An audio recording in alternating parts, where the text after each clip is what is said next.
नमस्कार, DNP India में आपका स्वागत। मैं हूं आपके साथ राहुल चौधरी और हमारे साथ हैं बागपत से सांसद डॉक्टर राजकुमार सांगवान जी। सर, बहुत बहुत स्वागत है आपका। धन्यवाद। सांसद जी, खबरें तो बहुत हैं, मुद्दे भी बहुत हैं। आज ये समझ में नहीं आ रहा कि शुरुआत कहां से करूं, लेकिन बांग्लादेश की प्रधानमंत्री, जिस तरह से एक सिटिंग प्रधानमंत्री को अल्टीमेटम दे दिया जाता है कि इस देश को छोड़ करके आप चली जाइए, नहीं तो आपकी जान को खतरा है, और वो सबसे पहले भारत में उन्होंने आना ज़रूरी समझा। देखिए, बहुत सारे ऐसे देश हैं, यूरोप कंट्रीज़ हैं, इस्लामिक कंट्रीज़ भी हैं जहां पर वो जा सकती थी, लेकिन उसके बावजूद भारत को उन्होंने एक सुरक्षित जगह समझा और यहाँ पर आई। किस तरीके से देखते हैं आप? देखिए, आप तो सरकार में अब सहभागी हैं। देखिएगा, ये तो स्वाभाविक है कि हमारे देश का जो आम आदमी है उनका हृदय, उनका दिल बड़ा है। और इस समय हमारी जो सरकार है, एनडीए सरकार, देश के प्रधानमंत्री, उनका दिल बड़ा है। जो आई है तो यही सोच का है कि यहाँ से उनको मदद मिलेगी। और हमारा देश, पूरी सरकार बांग्लादेश के साथ खड़ी है, शेख हसीना के साथ खड़ी है। और जो वहाँ जो हमारे अल्पसंख्यक हैं उनके साथ जो जाति हो रही है उसको लेकर हमारी पूरी सरकार और सरकार ने पूरा देश चिंतित है। विपक्ष और पक्ष दोनों, कल सदन में भी चर्चा हुई है, हमारी सबकी चिंताएं उनके साथ हैं और उनको सुरक्षा मिले, इस पर सरकार खुद काम कर रही है। कल विदेश मंत्री जी सदन में आए और उन्होंने जो अपनी चिंताएं थी और जो प्रयास हैं उनके बारे में पूरे सदन को उन्होंने अवगत कराया। सरकार इसको लेकर गंभीर है। कम से कम ये एक ऐसा मुद्दा तो है जिस पर पक्ष और विपक्ष दोनों मिलकर के काम कर रहे हैं। मैं वही बात जानना चाह रहा था कि अब आगे का किस तरीके का सरकार का प्लान रहेगा। देखिए, जो एक अल्पसंख्यक जो समुदाय है बांग्लादेश में, और उन्हें तमाम तरह की धमकियां भी दी जा रही हैं, मंदिरों पर तोड़फोड़ की जा रही है, उनको निशाना बनाया जा रहा है, पूरे समाज को निशाना बनाया जा रहा है।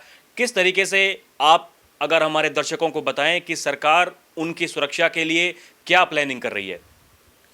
नहीं, सरकार उसको लेकर गंभीर है। कल भी सर्वदलीय बैठक कल हुई है।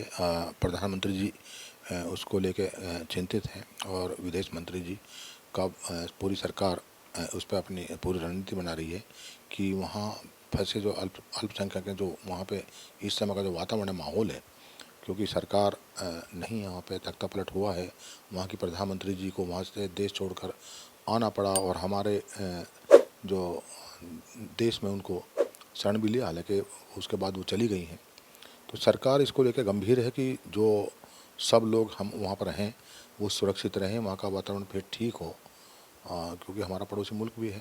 तो सरकार इसको लेकर गंभीर है और उस पर प्रयास कर रहे हैं प्रधानमंत्री जी लगातार, गृह मंत्री जी लगातार, और हमारे जो विदेश मंत्री जी हैं वो लगातार वहाँ के हालातों को पर नज़र बनाए हुए हैं, उसको प्रयास कर रहे हैं। इस तरह की चर्चाएं चल रही हैं कि जो वक्फ बोर्ड में संशोधन को लेकर के सरकार कोई नया विधेयक लेकर के आने वाली है, और ख़ास करके जो समाजवादी पार्टी के मुखिया हैं उन्होंने उसका विरोध करना शुरू कर दिया है। वो कह रहे हैं कि देखिए, एक खास समाज को टारगेट किया जा रहा है और उनके अधिकार को छीनना चाहती है सरकार। क्या कहना चाहेंगे इसके बारे में? देखिएगा, वक्फ बोर्ड विधेयक सरकार ला रही है, जो आने दो, उसी के बाद उसको देखना है।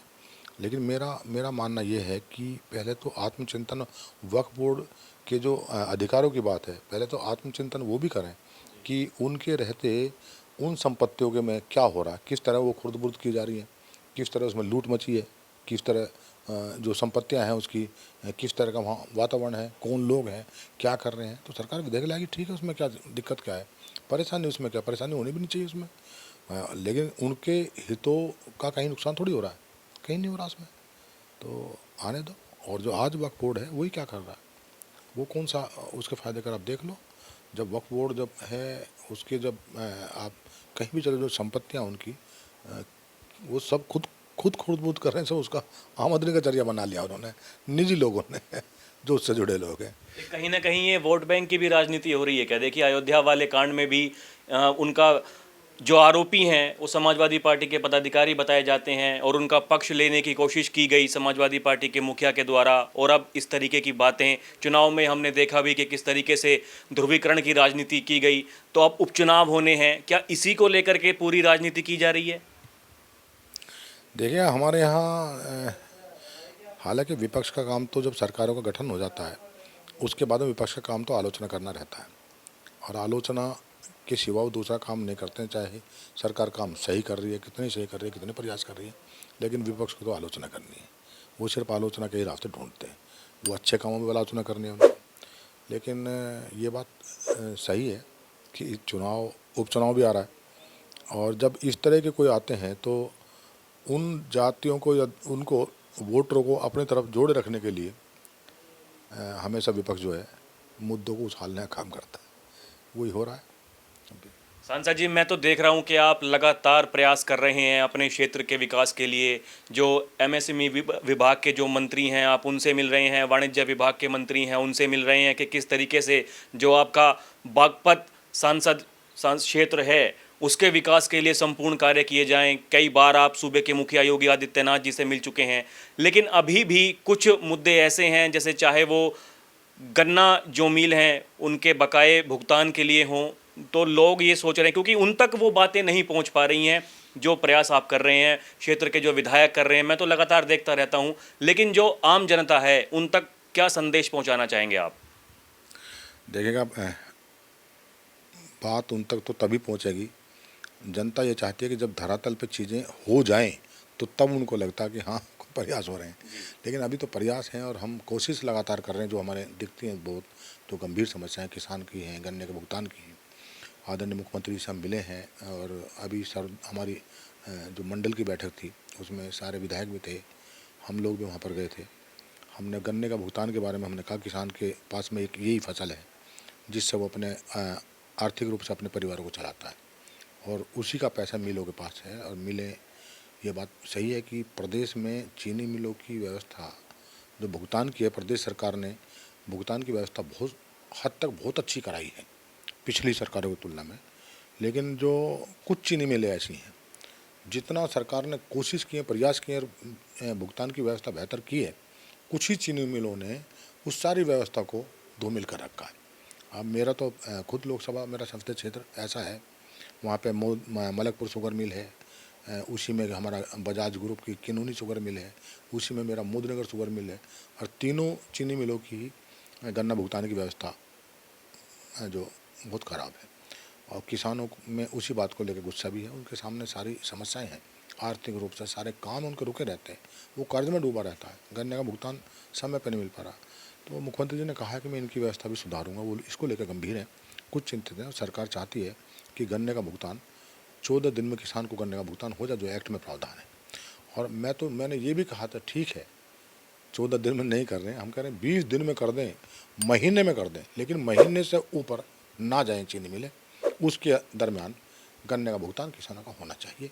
आप बिजली का बिल आप डिले नहीं कर सकते, अस्पताल में चले जाओ वहाँ कोई बिल नहीं छोड़ सकता, वहाँ उधार नहीं कर सकता, बिजली वाला वो उधार नहीं कर सकता बिल के मामले पे। आप किसी जगह चले जाओ, है ना, जो रेवेन्यू का आपका है, लगान है, उसका पैसा आप उसको डिले नहीं कर सकते हो, तो समय पे देना। बैंक से कर्जा ले रखा, वो समय पे देना, और गन्ने का पैसा आएगा तब देंगे, और गन्ने का पैसा आएगा नहीं तो किसान ये सारी चीज़ें कैसे अपना बहन करेगा। बच्चों की फीस नहीं दे पा रहा है, बेटे को शादी नहीं कर पा रहा, कोई मकान गिर गया उसको बनवा नहीं पा रहा है। तो मेरा मानना है कि सरकार अब है गंभीर है। इन शुगर मिलें जो हमारे हैं, पश्चिम उत्तर प्रदेश की कुछ चीनी मिलें हैं जिन्होंने गन्ना भुगतान में बहुत ज़्यादा अपने जो आचरण को ख़राब कर रखा है, और किसान जिसको लेके दुखी हैं और परेशान भी हैं। और सरकार भी कर रही है काम, हम लोग भी सरकार के लगातार संपर्क में हैं, आदरणीय मुख्यमंत्री जी के संपर्क में हैं। और चीनी मिल मालिकों से भी हमने कहा कि आप गन्ने के भुगतान की दशा ठीक करें, किसानों की आर्थिक रूप से उनको आप कमज़ोर करने का, उनको तबाह करने की कोशिश आप ना करें। इसके अलावा और भी अन्य मुद्दे हैं हमारे बागपत संसदीय क्षेत्र की, बहुत सारी जो दिमाग में मेरे आती हैं, जो मैं देखता हूँ, जो मेरे सामने आती हैं। मैं केंद्र सरकार के सामने भी और प्रदेश सरकार के सामने भी उन सारे पक्षों को, जो संबंधित विभाग के मंत्री हैं, उनसे मिलकर सारे मुद्दों को मैं रख रहा हूँ कि किसी तरह हमारा जो बागपत, हमारा जो जनपद है, जो बागपत हमारा संसदीय क्षेत्र है, जब विकसित भारत के लिए हमारे देश की सरकार जो काम कर रही है, अपने कदम आगे बढ़ा रही है, तो बागपत भी उसी तरह हमारा विकसित बने, ये मेरी भी कोशिश है।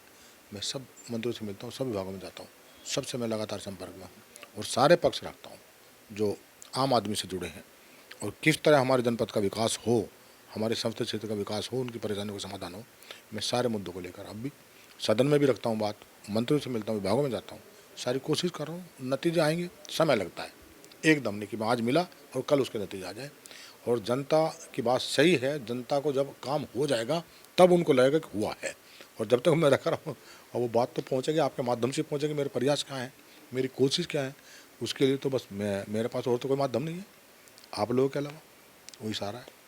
सांसद जी बहुत बहुत धन्यवाद हमसे बात करने के लिए। तो देखा आपने, डॉक्टर राजकुमार सांगवान जी हमारे साथ मौजूद थे और इन्होंने कहा कि अपने क्षेत्र के विकास के लिए लगातार आरएलडी के सभी जितने भी 2 सांसद हैं वो लगातार कार्यरत हैं। विधायक जी जो भी जनप्रतिनिधि हैं सब अपने अपने जो उन्हें काम बांटा गया है वो काम कर रहे हैं। जनता के कल्याण के लिए लगातार प्रयास किए जा रहे हैं, लेकिन जनता को ये समझ में तब आएगा जब काम हो जाएगा। और उसके लिए सूबे के मुखिया योगी आदित्यनाथ जी से भी मिल चुके हैं, जैसा कि मैंने भी पहले बताया और अब सांसद जी भी कह रहे हैं।